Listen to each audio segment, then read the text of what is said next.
toutes et à tous et bienvenue sur la chaîne du ministère Précepte. Et donc aujourd'hui, j'aimerais vous parler de notre Maître, le Seigneur Jésus, et de ce commandement qu'il a donné à ses disciples lorsqu'ils étaient à Jérusalem juste avant qu'il meure. Nous allons étudier la parole de Dieu, c'est-à-dire l'évangile de Jean, à travers cette étude « Dieu es-tu là ». Ce livre fait partie donc du ministère Précepte. Il a été conçu par le ministère Précepte.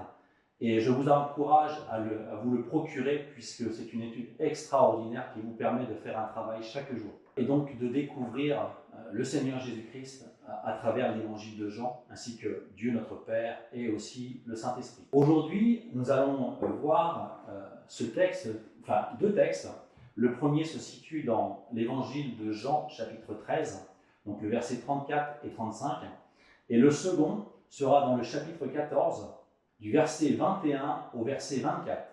Et il est question donc de ce commandement que Jésus donne à ses disciples, et nous le donne à nous aussi, aujourd'hui, puisque la parole de Dieu est cette parole que nous devons méditer pour la mettre en pratique dans nos vies. Ce que nous allons faire, donc nous allons examiner ces différents versets, et je vous encourage de faire ce travail aussi avec moi. Il suffit simplement d'avoir ces textes bibliques avec vous, et donc de prendre des crayons de couleur ou des stylos bic, mais de différentes couleurs pour pouvoir marquer les mots. Dans l'observation, il est important de repérer les mots-clés que l'auteur utilise pour nous aider à comprendre ce que le texte veut nous dire.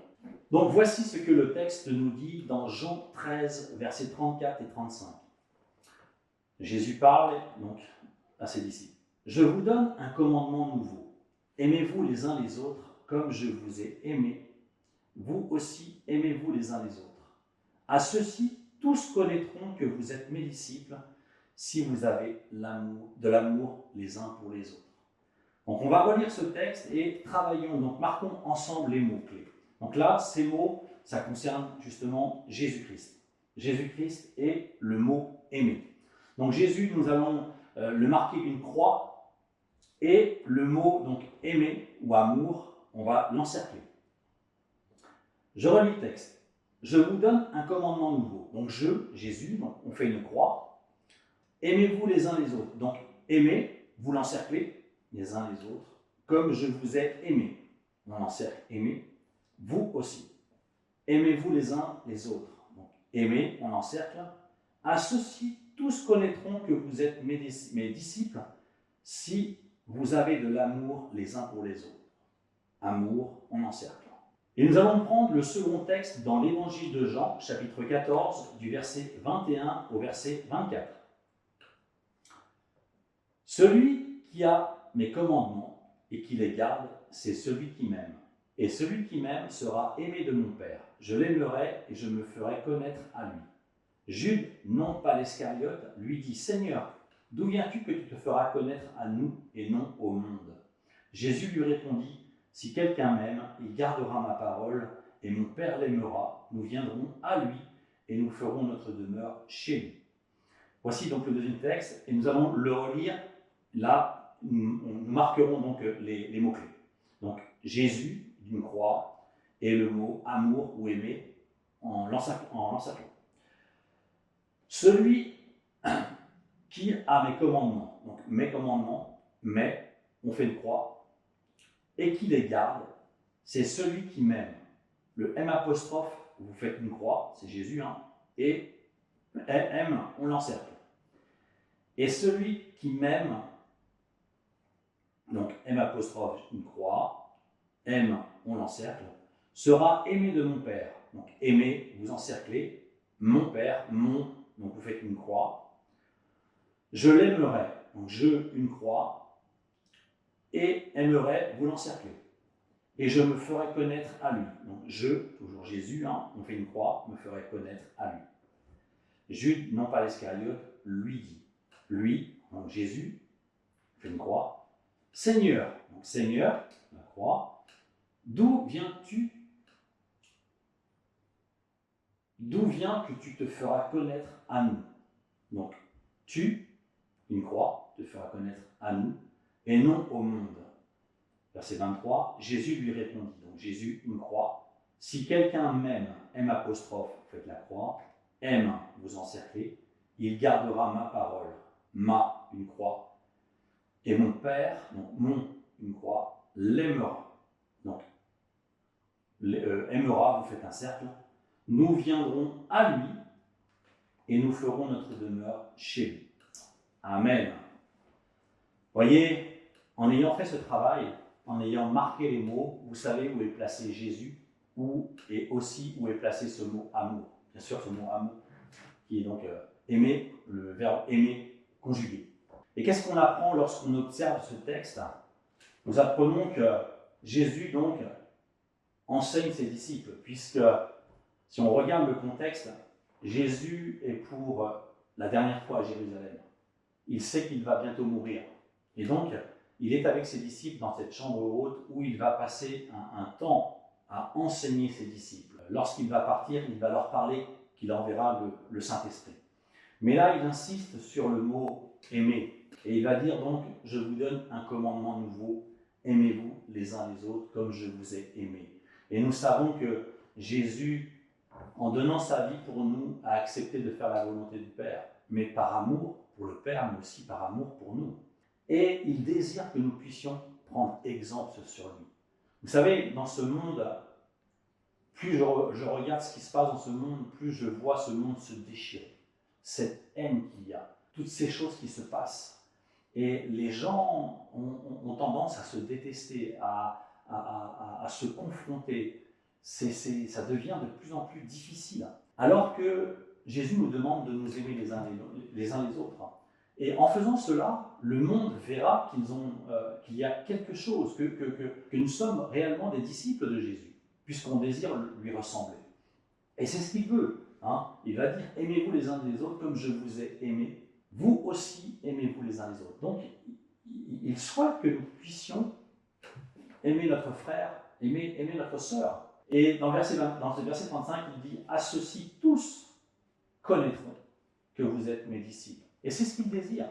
Là où le monde, où il y a de la haine, là où il y a des guerres, là où il y a de la violence, nous devons prendre exemple sur Jésus-Christ. Nous devons montrer au monde que Dieu nous a aimés, qu'il a donné son Fils unique.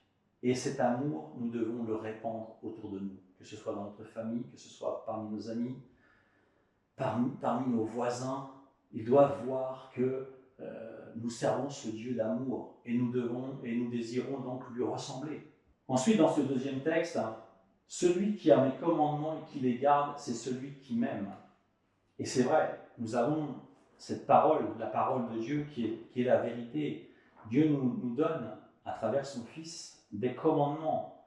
Et il désire que nous puissions les mettre en pratique pour réussir notre vie ici-bas, mais aussi pour l'éternité auprès de lui. Dieu a préparé des œuvres pour que nous puissions les pratiquer, pour que nous puissions justement être bénis, recevoir de Dieu la bénédiction. En mettant en pratique cette parole, nous prouvons à notre Seigneur Jésus-Christ que nous l'aimons. Et Jésus va plus loin et il dit que celui qui m'aime sera aimé de mon Père. On sait que Dieu et Jésus sont un. Bien sûr que le Saint-Esprit, on parle de la Trinité. Ils sont vraiment ensemble, fonctionnent ensemble. Donc si nous aimons Jésus, nous serons aussi aimés du Père.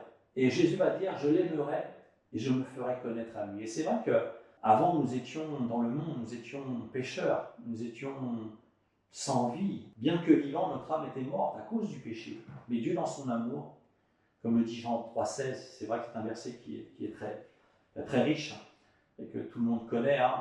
Dieu a tant aimé le monde qu'il a donné son Fils, afin que quiconque croit en lui ne périsse point, mais ait la vie éternelle. Voilà, Dieu désire sauver l'humanité parce qu'il nous aime. Il s'est fait connaître à moi, comme il désire se faire connaître à toi, qui me regarde. Et pour que tu puisses avoir la vie éternelle, pour que tu puisses croire que Dieu a envoyé son Fils pour te sauver. On voit dans le verset 23, Jésus va répondre à Jude, qui lui pose la question, mais d'où tu te feras connaître à nous et non au monde. Jésus va lui dire, si quelqu'un m'aime, il gardera ma parole. Et c'est vrai que nous qui aimons le Seigneur, nous désirons vraiment garder cette parole dans le fond de notre cœur pour pouvoir mettre en pratique cette parole. Et Jésus va dire, mon Père l'aimera. Nous viendrons à lui et nous ferons notre demeure chez lui. Et c'est vrai que lorsque j'ai accepté le Seigneur Jésus, Dieu s'est manifesté dans ma vie, et en ayant donc reçu le Seigneur Jésus-Christ, j'ai reçu aussi le Saint-Esprit. Et Dieu se manifeste en nous par son Esprit. C'est pour cela que Jésus va dire dans ce passage, nous viendrons à lui et nous ferons notre demeure chez lui. Alléluia. Donc Jésus, ainsi que le Seigneur, vit en nous à travers son Esprit. Mais Jésus va plus loin. Dans le verset 17 de ce chapitre 14, il dit « L'Esprit de vérité que le monde ne peut recevoir. » Bien sûr, parce qu'ils ne connaissent pas Dieu, ils ne connaissent pas Jésus. Et le monde vit dans le péché. L'Esprit de vérité que le monde ne peut recevoir parce qu'il ne le voit point et ne le connaît point.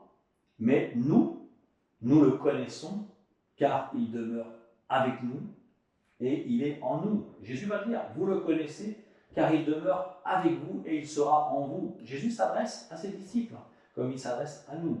Jésus nous dit que on connaît le Saint-Esprit et qu'il sera en nous. Donc, il est en moi. Et à travers le Saint-Esprit, Dieu se manifeste dans nos vies. Donc, c'est pour cela que parfois il est difficile d'aimer quelqu'un qui nous a fait du mal. Mais avec la grâce de Dieu nous donne son amour et il nous rend capables de pouvoir aussi répandre son amour dans la vie des gens, mais aussi à ceux qui nous ont fait du mal. Humainement, c'est impossible. Vous savez, dans ce monde, quand quelqu'un vous fait du mal, il y a un mot que nous avons, c'est vengeance. Voilà, on veut que celui qui nous a fait du mal paye pour ce qu'il a fait. Mais ce n'est pas à nous de tirer vengeance. Nous savons que Dieu est celui qui juge, et c'est lui aussi qui fait justice. Demandons au Seigneur de nous aider à nous aimer, à aimer notre prochain, même s'il nous a fait du mal, pour que cette personne puisse vraiment voir l'amour de Dieu dans chacune de nos vies et qu'il puisse être touché un jour où, lorsque Dieu le visitera, et qu'il puisse donner sa vie au Seigneur. Voilà, c'est ce que je voulais vous partager aujourd'hui. Et pour moi, je sais que le Seigneur m'aime et qu'il est là pour m'aider aussi à aimer mon prochain.